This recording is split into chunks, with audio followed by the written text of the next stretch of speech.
Hello, and welcome back to the next part of the White Album 2 Fan Club Radio 2018 CD special. So pretty much what we're talking about here is the live and talk show, where the voice actors and actresses of a whole bunch of people from the game kind of did a show, did a presentation, did a song and dance. And so here we are talking with the voice actresses of Kazusa Setsuna, and then also the voice actor for Haruki, kind of talking about the show. Now, where we left off was just the fact that people are really more comfortable holding hands in Japan, particularly in women and girls. So let's continue on that note. I see. The mother-daughter thing, hanging onto each other like that. Maybe I should get closer with Tsuda-san then? Huh? I don't get it. I think I should. Huh? I'm not really sure about that. No? Maybe not. Yeah. That's so funny. Because Haruki's not the girl, so he can't have, like, the mother-daughter, the father-daughter relationship. They're like, no, not the same for you. He tried, though. It would be nice if we had Terashima-san, though. Yeah. Oh, I actually seriously agree with that. Right? I mean, in that sense, with events and things... Right? We haven't had Take and Io at any yet, right? I don't think we have. You're right. I feel like that would be kind of nice. Really? It would. I love those two. I just want to talk. You know, it'd be funny if they gave another episode of the Fan Club Radio, but they just had it Take and Io as announcers. They didn't. Spoiler alert. But...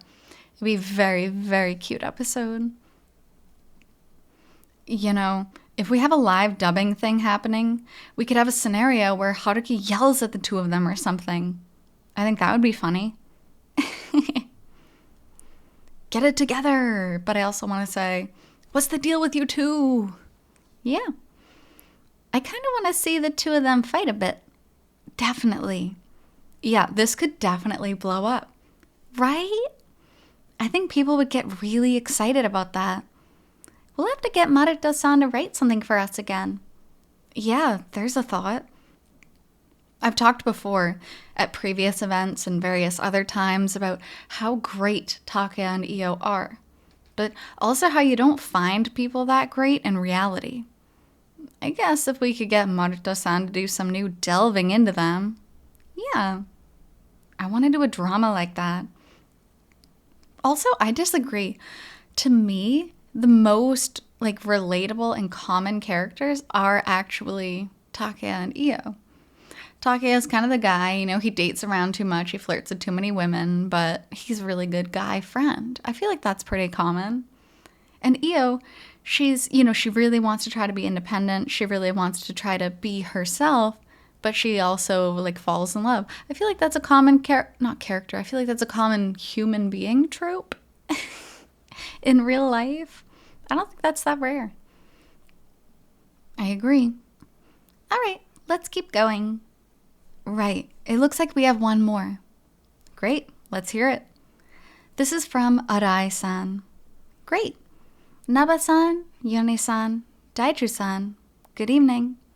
Good evening. Great work on the White Album 2 School Festival Live and Talk. It was a miraculous day. I'm so glad I was able to be there. Everything was incredible.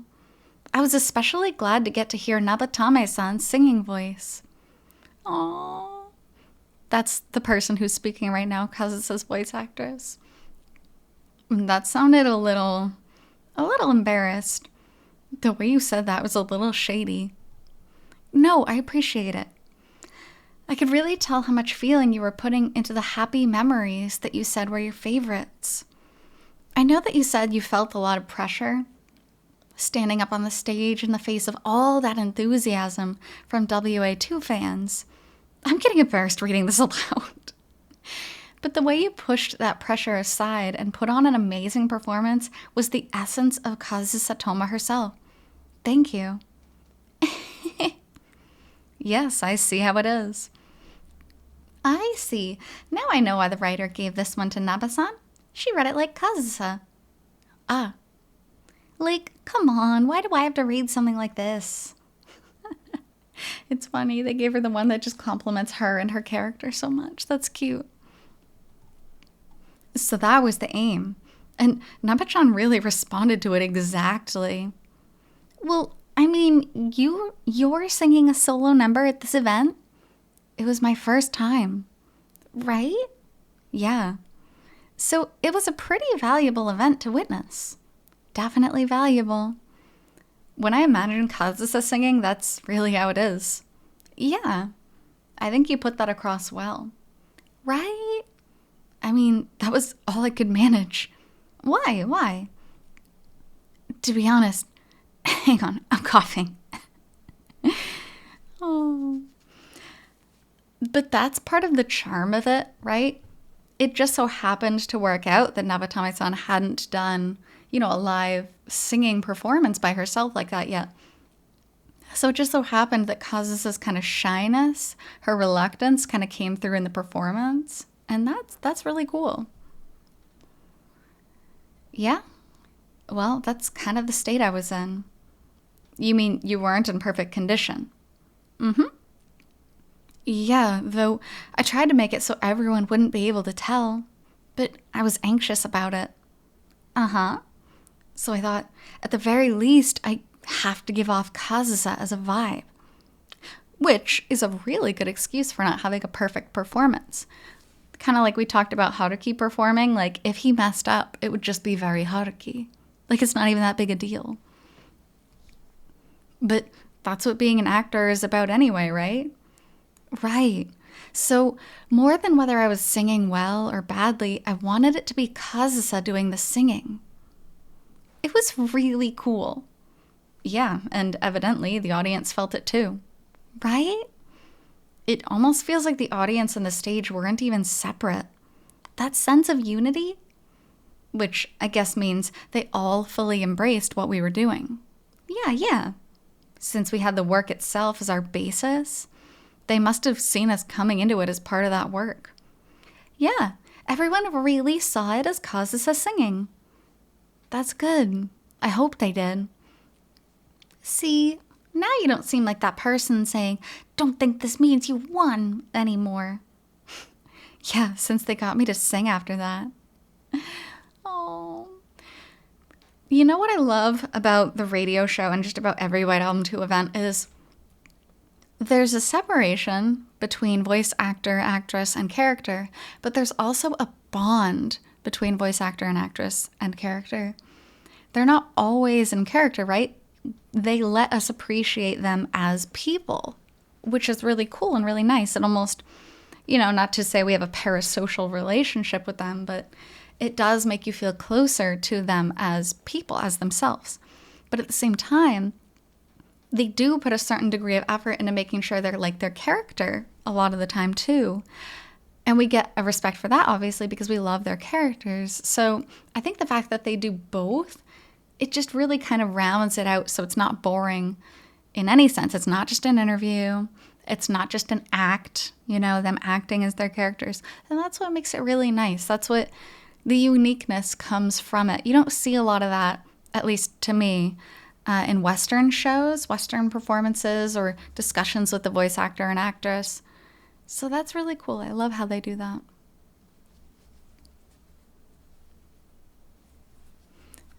Whoops, it landed on you. Sorry. It's you either way, though, Hitomi. Don't call me Hitomi. Don't call me Hitomi. Because that's her first name, and that's way too casual. She said that before to him, too. Anyway, thank you all so much for all the mail you sent. Yeah, it's crazy. We got more than 300, right? Something like 355? And they're all long, too. All of them were long. Yeah, they were. When we asked for your impressions, we weren't expecting this much. It's amazing. The radio prep wound up taking an hour longer. Yeah, it was longer than usual. Longer than usual. We took plenty of time to check the messages. I want to read the rest when we're done.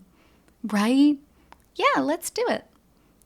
Everyone, thank you so much for all the messages. White Album 2, Fanclub Radio 2018.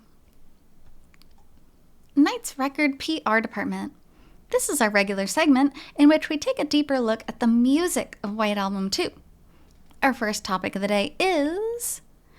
Maybe my love will never reach you, but the day could come when it starts to show.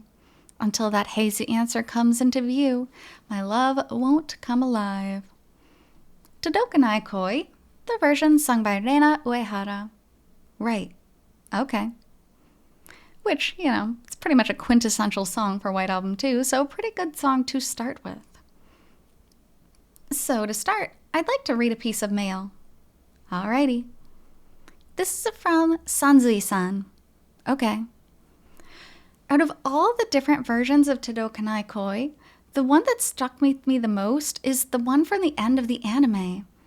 I think the moment I heard that version playing in the airport where the two of them were left separate and alone, oh God. Oh, I can feel the tears already. Was the moment that I was fully hooked on White Album 2. But with the show that just happened, the ringings in my head changed. Setsuna and Kazusa's duet version was very moving, of course, but when everyone sang it together as the last number, the feeling of unity in the venue was so incredible that it made me want to do something like that all over again. I have to say, when you think about chorus songs, Todokanai Koi, it isn't really a chorus song, right? Yeah, it's true. This song is very directly from one person to another person, as a solo. I could see the duet because Kazusa and Setsuna, it's really meaning for them both, even if Haruki was singing too. But a chorus of people is just kind of funny. And at the show, we didn't go, all right, everybody, come on, or anything. But everyone still came together. Yeah, they did. And it didn't feel weird at all. Right? Yeah. The song works well whether you sing it energetically or seriously. For me, thinking as Haruki, it's hard not to come into it from the lyrical side. But hearing everyone enjoying themselves singing it was really awesome. It was. I feel like if you were to ask people what song came to mind when they thought about White Album 2, there would be a lot of different answers, but this one would probably be named the most. This song was what started it. Right? Yeah. Which is funny, because obviously the song White Album came from the original White Album game. But it's right there in the name, White Album 2. The song White Album, very important. And yet, no, Todokanai Koi really was the song for it. Because it had to do with the main trio. It was one of the biggest things kind of describing that initial love. Very, very quintessential song. And this song is what closes it too. So when the opening goes, dawn, I always think of something dark or like a blizzard is coming or... Anyway, it opens how it opens. I love that. I love using sound effects to describe things. And the opening, well, really, the first time I heard it was when it was being edited. So it was like, right, this must be how it starts. Right? And I got shivers. So at the show, I sang together with Yone-chan for the first time in a while. We did. I feel like with me singing it with Kazusa, there's kind of a strange feeling. It's strange. I guess you could call it a special version, but when we sang it facing each other, it definitely seemed like Kazusa and Setsuna. Yeah. Man, all the pain, all the shared pain that they would equally get singing that song, if you imagine this being years later, that's so tough. Like, what feelings were they having in that moment? It did feel a bit weird. Yeah, I wonder. They like each other but can't stay connected or something. Anyway, that was the only time we looked each other in the eye. After that, we kept facing forward. Right. We didn't even really talk about it beforehand, but somehow that sense came through. Ah, I see. There are all these scenes, right? Scenes you could imagine where we end up synchronized like that. Yeah, exactly. Ah, scenes in the game, for example. Yes. And this is funny because right off the bat, what comes to mind is there are these 2 pull-out posters from the introductory chapter. They were included in some magazines. One of them has Kazusa and Setsuna, this scene from IC, looking at each other while Kazusa plays, I think it's the guitar she has in her hand, and Setsuna's singing, but they're looking at each other. And then in the other pull-out poster, they're looking towards the audience. And why I mention this is because the way the song is described, in the game itself, they were both just looking at Haruki the whole time. But it's interesting that they're talking about the girls looking at each other. I love that. I think they should look at each other. Or a scene from the anime? Right, like we were having a flashback. Exactly. Well, though I've done some thinking about it, and this is completely made up. All of this is just my own fantasy, my own imagination, my personal little notion. So, the lyrics of Todokanai Koi. Yeah? Haruki wrote them. Right?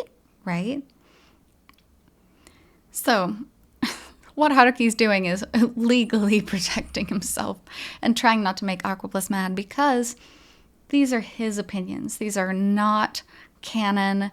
These are not confirmed to be true or part of the story at all. But, him voicing Haruki, he probably has his own notions of how things actually went. So, very important to note that. But, we know that, and this is just a notion I've had purely my own, the second verse really gets my attention. I start thinking that the lyrics of that second verse, obviously not all of them, but I imagine maybe Kazusa wrote this. Haruki wrote the first verse, and then she stealthily wrote the second one, and Haruki just pretended not to notice. Wow. It does use watashi. Right, and it would still be perfectly natural for Haruki to have written watashi, but... And what I mean here is watashi isn't necessarily masculine. Males can still use it in Japan because it is kind of a neutral way to speak, but they would usually use something a little bit more masculine like boku or ore. There's a bunch of different ones. I personally don't agree with this. I kind of think he just wrote it, and, him throwing in a watashi is just to keep it, whatchamacallit? Like not so obvious that he is specifically putting himself, it's not a self-insert to him, because he's trying to look at this from an outsider perspective. Obviously, it is written about him, but he didn't write it on purpose to be about him, you know what I mean? It was like his inner thoughts just bursting out. There's something about these lyrics. When I first spoke to you and you looked at me, you were so dazzling that I couldn't look straight at you. Couldn't look straight at them. If anything, that sounds like Kazusa to me. I really understand that, actually. It feels like the first time she talked to him, when she found him practicing the guitar and went, hey. In the story, when he went, hey, Toma. Whatever. She stayed face down on her desk and didn't listen. Maybe this is what was going on behind that. It's not exactly the same feeling. I definitely think there's some Kazusa in there. And when the staff divided it up, I almost wondered whether the intention was to have the second verse be Kazusa. Yeah. And I really think, not that this is real verification or anything, but this is just chatter, but interpreted that way, the whole thing gets a lot deeper. Yeah. I love it as a fan theory. I think that's really cool. I still really don't believe in it, but it is cute. It does. I mean, Haruki can look straight at Kazusa just fine. Yeah. Again, this is a completely independent interpretation, and I'm just having fun with it. I bet a lot of other people are thinking the same thing. Man, I really want to ask everyone what they think about this. Yeah, we'll have to ask them again. For sure. Then, does Setsuna show up in there anywhere? At the end, maybe? It's so sad that she's asking that, because, like, no. The answer is no. And the fact that it's her bringing it up, it's like Setsuna wants to be involved, but then she's not. And it's like, I'm sorry. You're not in this song. Actually, I'm worried that if I talk any more about what I think, Maruto-san could end up cutting the whole thing later. No. It could be a spoiler. He could get mad at me for spoiling things. Wouldn't that be funny? Or if he was going to do it, but then he hears this, he's like, never mind. I'm not going to write that story anymore. Then, if there's another event, maybe we should do a version with the three of us. Again, Setsuna kind of inserting herself. Good idea. Let's all three sing it. The three of us? Wait, with the guitar? Can I do that? I'd be up for that. That'd be so cute. You want to play the guitar? You'd play the guitar? I don't know. Someday. But the three of us should sing together before that. All right, I get it. I'm counting on you too, Hitomi-san. For the piano. Huh? I'm not doing that. No. Don't drag me into this with you. We won't. Although, that could be nice too. Well, I guess so. Anyway, what's next? She really doesn't want to play the piano. She's like, I don't want to learn that. She only played the piano for 1 year. She doesn't remember much. Next, we have our second song. I'm not dreaming anymore. In this world, those days when I could just cry and cry are nowhere to be found. Hey, I wonder if there were answers in a place we couldn't reach. If I hadn't met you, I never would have felt this pain. Sayonara no koto. Yes. That's such a sad song. Man. And it's hard to really translate things into English exactly. Because obviously there's different emotional meanings to the words, which sometimes don't exist in other languages. And with sayonara no koto, no koto in Japanese is like things about, things that have to do with. So it's like things that have to do with goodbyes, but it's like, it just has a deeper feeling to it. Like it just, man, it's so sad. It's sad. Just imagine it being sadder, and that's how it comes across in Japanese. What's wrong? It does kind of hurt listening to this. Oh no. It really does. So, here's our next message. Right. This is from House 1989-san. What a name. Yonezawa-san, Nabatame-san, Mizushima-san. Good evening. Good evening. The school festival was a ton of fun. Thank you. So, Nera Uehara-san's Sayonara no Koto is being discussed for this episode of Night's Record PR Department.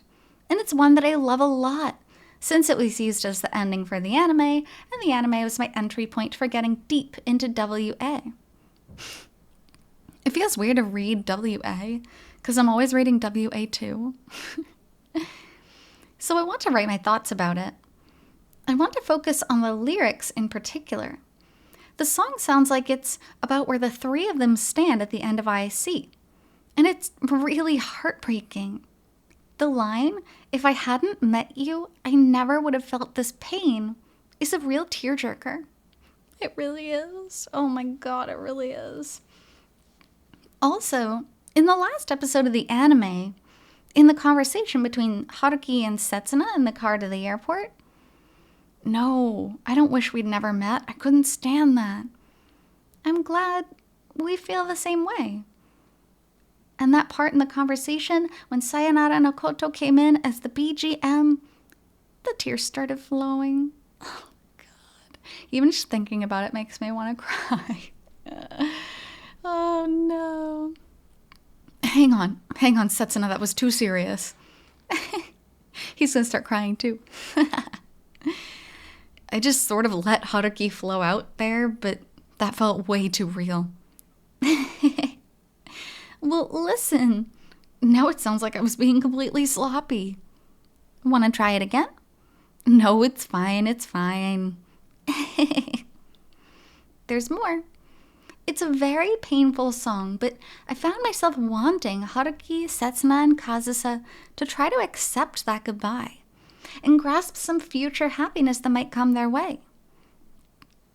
You know, this is a really mature viewpoint. You don't hear this super often. No, you don't. Wanting the three of them to kind of separate is super sad, right? Nobody wants that. Nobody wants to watch an anime where at the end everybody splits up. I can think of one in particular, but I'm not going to say it just in case you haven't seen it. It's a big spoiler, but the trio's splitting up. But I like losing track now. Honestly, not a bad ending. You know, that's part of growing up. Post high school, you had a bunch of friends, some cruddy things happened, you all end up going separate ways and becoming different people. That's fine. 5 years down the road, a couple of years down the road, you want to reconnect. You're more mature now. That's fine. You don't need to reconnect, after you're engaged to be married almost, and then you decide to go to her hotel room and wash your feet. That's not what I mean. But, if you become decent individuals and then like, hey, how are you? How have things been? Kind of thing. That's fine. But they didn't need to force themselves to stay together. That's my opinion, but this is about that last bit. That scene. Yeah, it really... Something like the feeling of riding the express. Something, yeah. At the airport, it really comes out in this song. I really love this song. Actually, this is completely unrelated, but at work, there was a voice actor from Karaoke DAM who came to sing for us. This is interesting, too. This is really cool because they're talking about Live Dam. Live Dam in Japan is one of the biggest karaoke machine makers, I guess you would call it, in Japan. And some of them have like some kind of background vocals, some kind of voices, and a lot of the songs, they don't pay for the rights to have the original voice in there. So they would have some voice actors from that. Obviously, karaoke, there's not a whole lot of voices, but occasionally there's like a background singer or something that they throw in. So very, very cool. There was a list. And again, this is totally unrelated, but I picked Sayonara no Koto, not as a White Album 2 thing, but just because I wanted to pick it. And she sang it. Wow. Yoshioka-san would be happy about that. Yep. Oh, I love this song. Really, I'm not sure how to put this. The melody is on the brighter side, right? But there's this incredible pain hidden in the midst of it. Yeah, there is. Again, like most songs from White Album 2. That really makes me even crazier about it. Yeah, it gives this amazing sense of the season. But the anime only actually had an ending theme sometimes, right? That was because the scale of the story itself took up too much. It went too long. I know, it's sad. Right? The story went really hard. Yeah, it was relentless. And all the more because it had that fire, right? Yeah. I mean, cramming any game or book into an anime is really hard, especially when you're trying to build up that emotion, you know? If you have 300 episodes for an anime, you can make all of the viewers super attached to the characters and the story, and then, you know, you kill one, oh my god, it's devastating, right? But if you're trying to do the same thing in a shorter anime, you know, let's say 12 episodes, 24 episodes, you have to work really hard to get the audience attached in that short amount of time. I think it's a skill. Personally, I like my animes shorter. I think being able to tell a well-rounded story within that time limit just makes it all the more beautiful, but that's just me. But my favorite thing is the bit at the very end about the winter when I realized I couldn't stand the winter when I realized I couldn't stand not seeing you. It feels like it finally settles there, like, even though you might have thought not meeting them would have meant less pain, in the end you're glad you did. Like that. It's like at the point when you're thinking, if I hadn't met you, I never would have felt this pain. You're already acknowledging that you can't leave them either. Yeah. I mean, it's like that saying, what is it? You know, would you have rather loved and lost than never loved at all? It's a big question. I don't think there's really a true answer to it, because in those moments, we feel differently, right? Our emotion affects our judgment. But it is an important question to ask yourself. So it's really a very honest song in that sense. Yeah. Haruki's heart just comes right out there like, bam. I feel like that might be the most important part of this song, right? But I also feel somehow like the three of them are all going through the same feelings. Well, yeah, for different reasons, you know. Haruki cheated on his girlfriend. Kazusa knowingly betrayed her best friend. Setsuna, well, she was affected. Yeah, this is the kind of song you want to hear in winter. Actually, I guess all of them are, but it is. Actually, if we end up doing another school festival, I wish we could do it someplace where it's actually snowing in winter. Oh my god, can you imagine? White Album 2 is doing an event and then the snow starts to fall.